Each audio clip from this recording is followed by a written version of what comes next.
What's going on, Not So Pro Nation? We are back. We got some big news once again. Julio Jones is on the move again, and I cannot express how meaningful this video is to us because I don't know if y'all recall Reed and Vince, but last year our Oh yeah. episode Julio is on the move. That was our big hit on Facebook. Honestly, that brought us back to life. We gained over 50 followers on Facebook just because of that video, and it was such great news. I know we are a little late to the punch, but better late than never. Am I right?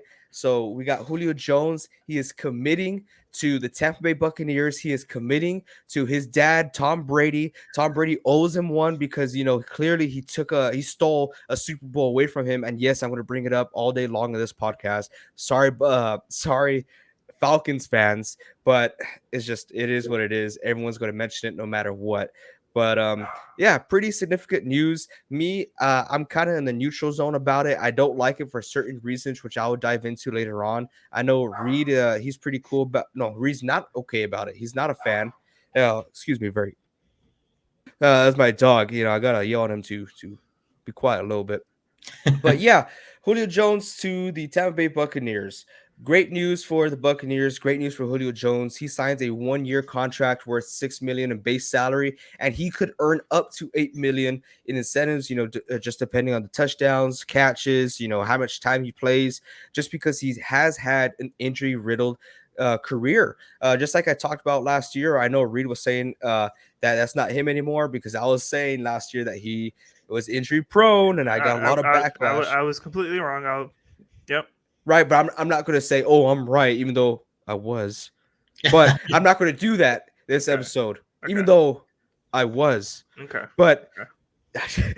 yeah, so he is still riddled by injuries, and that's what his biggest downfall is. His second biggest downfall, because his first is his age. He's getting up there in age. That's why he's not, as heavily sought after this free agency. Even though he is I'm going to say it, a Hall of Fame wide receiver. He is probably one of the best wide receivers in our generation. He has lost a little bit of that zest. But if he could just bring in just a little grace of that, just a little taste of it this upcoming season, it's 100% a win for the Tampa Bay Buccaneers. A lot of people are thinking, is he going to be wide receiver one? HE hockey sticks. No, he is not. That is Chris Evans. Sorry, Mike Mike Evans, sorry Evans. about that. Yeah, Mike Evans. He's a wide receiver one clearly, and I'm going to shock a lot of people here because Julio Jones, he's not going to be the wide receiver two. Not going to happen. That's going to be Chris Godwin. Chris Godwin just got cleared off the pup list. So I'm all over the place right now, guys. Worked a full day, got home, had a workout done, eating You're my good. You're protein good. shake. I want a pizza, but that's not going to happen today. Just like the Tampa Bay Buccaneers not winning a Super Bowl this upcoming season. It's not going to happen. But he's going to be wide receiver three, and he's going to totally go to complement Mike Evans, Chris Godwin, or if Godwin stays injured, they have Russell Gage. And that's why I'm upset, because I had high hopes for Russell Gage.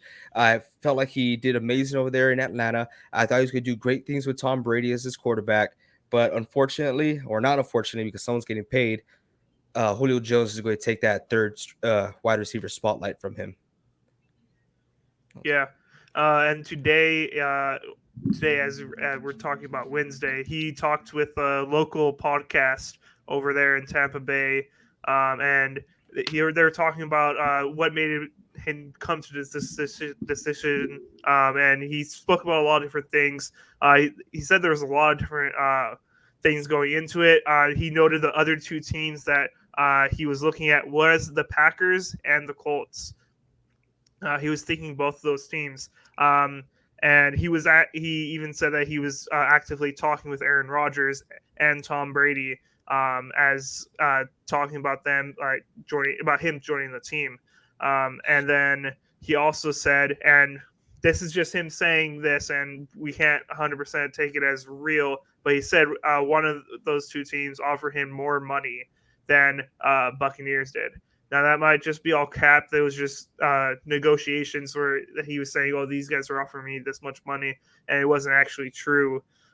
Just because, and then now he still has to keep up the narrative because you can't just sign with a team and then like say all your lies about your contract negotiations. Um, but apparently there's a team that offered him more. It was made him the Packers, which I would be very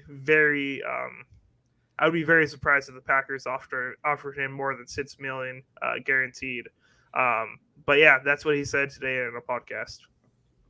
Well, that's crazy because remind me again what your GM's and how you say your GM's names. Gutekunst. Gutekunst. Just call Yeah, him Goots for short. Mr. Goot. Glutes. Yeah, I know that you just sent us a tweet earlier today saying that there was really no wide receivers left on the board that they wanted to go after, or it might have been your head coach. I'm not 100. It was Goot.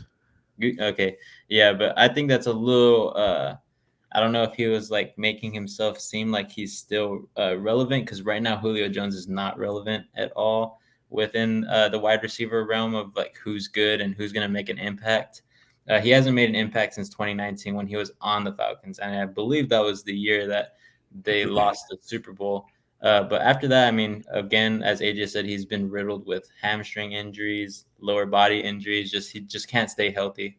But he hasn't made an impact on the NFL since at least 2015, like a big impact where he was considered one of the best top 5, top 3 wide receivers in the league. So I agree with AJ. I don't think he's even going to be wide receiver 4 on the Buccaneers at the end of the season. He's probably going to get injured. He might even get cut, in my opinion. He's just not the same wide receiver as he was just maybe like 5 years ago. But fun fact here, I did not even know this. His name isn't even Julio. It's Quintoris Lopez. But Yeah. I mean, I never knew that. I didn't know that. Y'all didn't know that? I did I not didn't know know that. his name No? was Quintoris. They did Or like a Quintoris. football story one time, and they had him fishing with one of the ESPN reporters, and they told us his name, and I was like, "What? That's nuts! Like, where do you get Wow. Julio Jones from?" No But idea. I guess you breathe football, AJ. oh, you do it. Going back to what you said, Reed. I don't about who was offering him more money. It was the Colts or the Packers, right? I Mhm. don't believe it was to be the Packers. I would believe it would to be the Colts Sure. because in my eyes, I don't see Julio Jones wanting to stay in the AFC because of how much competition there is. It was very smart of Julio Jones to commit to a team in the NFC just because of how weakened it has gotten.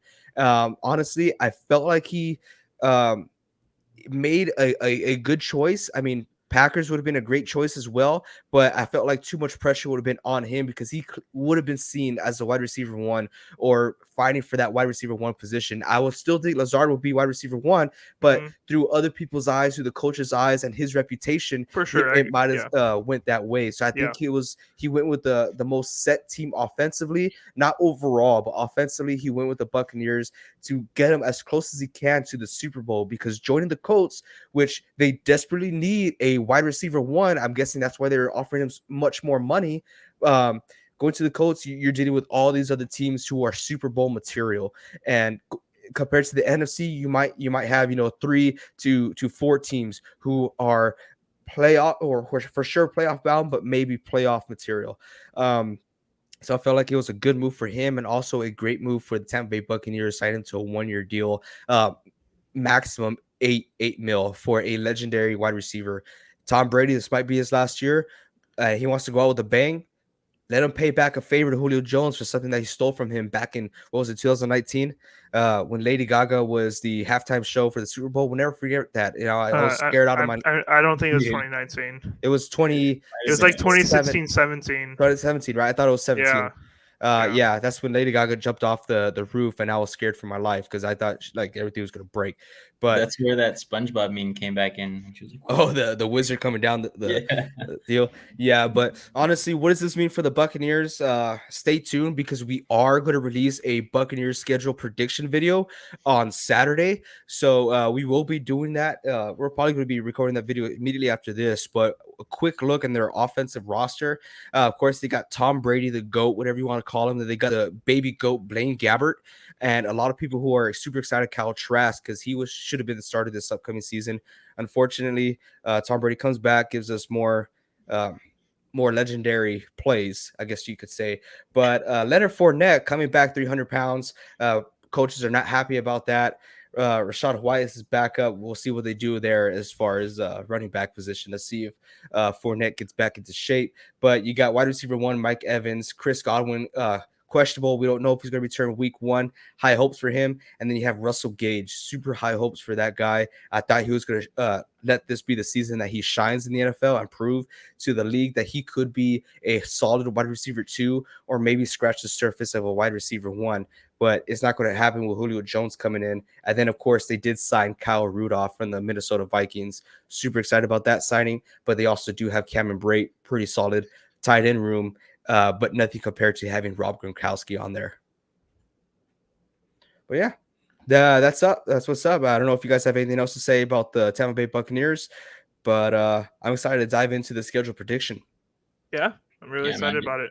The only comment that I have is that Leonard Fournette's pulling in Eddie Lacy when he was with the Packers. Oh, Jeez, you had to bring it why up. do You had That's to bring rude. it up. That's rude. I just Hey, had to, man. Had to bring Packer talk back, you know? no. Okay, I want to address it. It's very similar situations. Look what you did. But one, stop dragging this man's name through the dirt like that, man. Everywhere on the internet, everyone's dogging him for what happened those years ago. And I just want to say this: Prime Eddie Lacy is better than Leonard Fournette ever was or ever will be. Prime Eddie Lacy was a top 10 back. He was amazing. All right. I was just bringing back the scenario, Reed. I'm not No. crashing on him. Eddie Lacy would have been on my fantasy if I played fantasy back then. Eddie Lacy was an amazing running back, Reed. Okay, Yes. let's talk about that. Leonard Fournette's a great running back too. Let's see if he gets into shape in his sake. Okay, but it's hard being a multi-millionaire and staying in shape like the way they are doing, because there's so many distractions during the offseason. They're all well better athletes than all of us here. So we have so little to say. I know a lot of people say a lot of stuff, but a lot of respect to these players out there. They put their bodies on the line and they condition their bodies all year long, what it looks like. But thank you all so much for being here. And don't forget, go check out Reed's grand opening of his Packers show. It just aired on Wednesday. So check that out if you're a Packers fan. Even if you're not a Packers fan, get some information about them and check out Reed's video. It is awesome. I've seen it. It is incredible. I could watch that all day long. That will be releasing on Wednesdays around 5 o'clock with Reed as a host. So check that out. It's going to be a lot of fun. And until next time, you guys, keep on grinding.